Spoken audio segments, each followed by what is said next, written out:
ইয়াত অকল BSFৰ যিটো আছে চেন ৱেষ্টৰ যিটো নেকি চেণ্ট্ৰেল ৱৰ্কশ্বপ এণ্ড ষ্ট'ৰ অস্ত্ৰৰ সিটোহে আজি ভূমি পূজন বা আধাৰশিলা স্থাপন কৰিছে এইটো নহয়। গৃহমন্ত্ৰী ডাঙৰীয়াই আহি বড়োলেণ্ড অঞ্চলৰ সৰ্বাংগীন উন্নয়নৰ কাৰণে বহুতখিনি কথা কৈ গ'ল।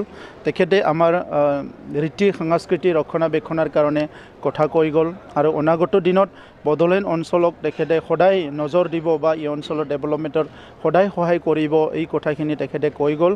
আমাৰ একৰ্ড ইমপ্লিমেণ্টেশ্যনৰ ক্ষেত্ৰতো তেখেতে বহুতখিনি কথা কৈ গ'ল। এইকাৰণে বিটিআৰবাসীৰ কাৰণে আজিৰ দিনটো খুব আনন্দৰ দিন। মই তেখেতক ধন্যবাদ জনাইছোঁ আৰু ইয়াৰ লগতে আমাৰ মুখ্যমন্ত্ৰী ডাঙৰীয়ায়ো বহুতখিনি তামোলপুৰ উন্নয়নৰ লগতে বিটিআৰ উন্নয়নৰ কথা তেখেতে আজি ৰাখিলে। মই ইয়াৰ কাৰণে ধন্যবাদ জনাইছোঁ আৰু অহাকালিৰ দিনত চৰকাৰ এটা সম্পূৰ্ণ এটা বছৰ হ'বলৈ গৈ আছে। ইয়াৰ কাৰণেও মই ডক্টৰ হিমন্ত বিশ্ব শৰ্মা ডাঙৰীয়া আমাৰ যিটো মিত্ৰজোঁটৰ বাকীখিনি যিখিনি নেতৃত্ব আমাৰ অগপৰ প্ৰেছিডেণ্ট অতুল বৰা ডাঙৰীয়া, বিজেপিৰ প্ৰেছিডেণ্ট আমাৰ ভৱেশ কলিতা ডাঙৰীয়া, UPPLৰ আমাৰ ফাউণ্ডাৰ প্ৰেছিডেণ্ট আমাৰ নেতা UG ব্ৰহ্ম ডাঙৰীয়া সকলোকো মই কংগ্ৰেচুলেশ্যন জনাইছোঁ আৰু আজি আপোনালোক সকলো সহযোগ কৰাৰ কাৰণে প্ৰেছ মিডিয়া আৰু সকলো পক্ষকে মই ধন্যবাদ জনাইছোঁ। এটা কথা সুধিম, NDAPৰ ক্ষেত্ৰত যিটো এলিগেশ্যন আহিছে যে চিজ ফায়াৰ কৰাতকৈ কৰা মানুহতকৈ সংখ্যা বেছি দেখুওৱা হৈছে, এই সন্দৰ্ভত নাই তেনেকুৱা একজেক্টলি নহয়। মানে আণ্ডাৰগ্ৰাউণ্ডৰ ক্ষেত্ৰত কি হয়, দুটা ছেকশ্যন থাকে। এটা হ'ল যিবিলাকে অস্ত্ৰ ধৰি জংঘলত থাকে বা ফাইট কৰে, আৰু এটাটো ঠিক জংঘলত নাথাকে but they are also' they are activists. তেখেতসকলৰ সক্ৰিয় সদস্য হয়।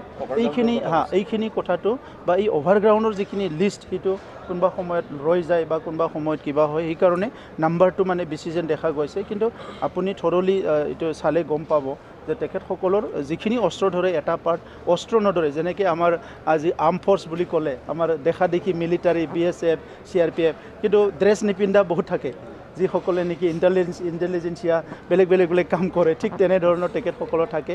তো যিয়ে নহওক নাম্বাৰটো এজন দুজন বেছি হ'লেও সমস্যাটো যে সমাধান হৈছে সেইটোৱে চবচে ডাঙৰ কথা। কেন্দ্ৰীয় চৰকাৰৰ যি বিটিআৰক লৈ মানে উন্নতিৰ সপোন, সেইবোৰে বিটিআৰৰ যুৱক যুৱতীক কেনেদৰে আগুৱাই নিব বুলি আপুনি ভাবে?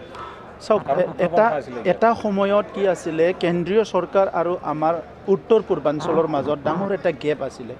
উত্তৰ পূৰ্বাঞ্চলৰ নট অনলি অসম, উত্তৰ পূৰ্বাঞ্চলৰ নট অনলি বড়োলেণ্ড, আজি নাগালেণ্ড, মণিপুৰ, মিজোৰাম সকলো কেন্দ্ৰীয় চৰকাৰৰ এপ্ৰ'চক লৈ পেলাই সন্দেহ আছিলে আৰু সন্তুষ্ট নাছিলে।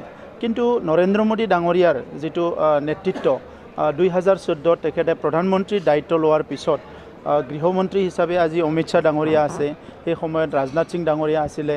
এই নেতৃত্ব সলনি হোৱাৰ পিছত আজি আপোনালোকে দেখিবলৈ পাব যে আমি চৰকাৰৰ বিচাৰি হাপাথুৰি খাব নালাগে, চৰকাৰে ৰাইজৰ ওচৰত আহে আৰু এনেকৈ কিছুমান আঁচনি আজি তৈয়াৰ কৰিছে যি আঁচনিবিলাক ঘৰ গাঁও ব্যক্তি চুই গৈছে।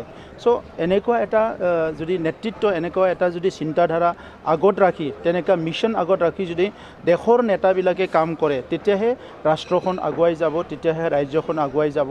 আৰু সেইকাৰণে আজি বড়োলেণ্ডবাসীটো আমি বহুত আশাবাদী হয়, আমাৰ বহুত হাই এক্সপেক্টেশ্যন আৰু এছপিৰেশ্যন আছে। কিন্তু উত্তৰ পূৰ্বাঞ্চলৰ আজি চালে দেখাবলৈ পাব যে সকলো ৰাইজ আজি কেন্দ্ৰ চৰকাৰৰ ওপৰত আশাবাদী আৰু ভাল এটা কানেক্টিভিটি বাঢ়ি গৈছে। আৰু সেইকাৰণে আজি দেখিছে যে চেন ৱেষ্টৰ নিচিনা এটা ইনষ্টিটিউশ্যন আজি বড়োলেণ্ডত দিবলৈ সাহস কৰিছে। এটা সময়ত এই অঞ্চলৰ অস্ত্ৰ লুট কৰিছে, মানে আমাৰ কি আছে পুলিচ ৰিজাৰ্ভৰ পৰা অস্ত্ৰ লুট কৰিছে, বিভিন্ন ডাঙৰ ঘটনা হৈছে। ইয়াৰ পিছত আজি বড়োলেণ্ডত অস্ত্ৰ ভাণ্ডাৰ স্থাপন কৰিবলৈ ভাৰত চৰকাৰে এটা মিছন লৈছে, মানে বড়োলেণ্ড শান্তি হৈ গ'ল। আন এটা কথা সুধোঁ, ভূমি পূজনৰ ক্ষেত্ৰতো আপুনি অলপ পিছত আছিলে, স্বয়ং গৃহমন্ত্ৰীয়ে কৈছে প্ৰমোদজী বুলি কৈ ইমান মাতে, কি গুণে ইমান আকৰ্ষিত কৰিছে কেন্দ্ৰই? নাই এনেকুৱা একো নাই, তেখেতে সকলোকে মৰম কৰে। আমি আজি তেখেতৰ মৰম আমাৰ মানে বড়োলেণ্ডবাসীৰ ফালেও আহিছে, ইয়াৰ কাৰণে বহুত ধন্যবাদ। আৰু এইখিনিৰ কাৰণে আমি এটা লম্বা সফৰ কৰিব লগা হ'ল, বহুত মানে আন্দোলন, বহুত ছেক্ৰিফাইচ, 5000তকৈ অধিক শ্বহীদ। ইয়াৰ পিছত আজি আমি এইটো অৱস্থাত আহিবলৈ পাইছোঁ। গতিকে আজি মুখ্যমন্ত্ৰীৰ ব্লেছিঙৰ লগতে গৃহমন্ত্ৰী প্ৰধানমন্ত্ৰীৰ ব্লেছিং বড়োলেণ্ডবাসীৰ ওপৰত আছে। আজি গৃহমন্ত্ৰী ডাঙৰীয়া নিজে স্বয়ং কৈ গ'ল, তো ইয়াৰ আমাৰ কাৰণে বহুত এটা ডাঙৰ কথা।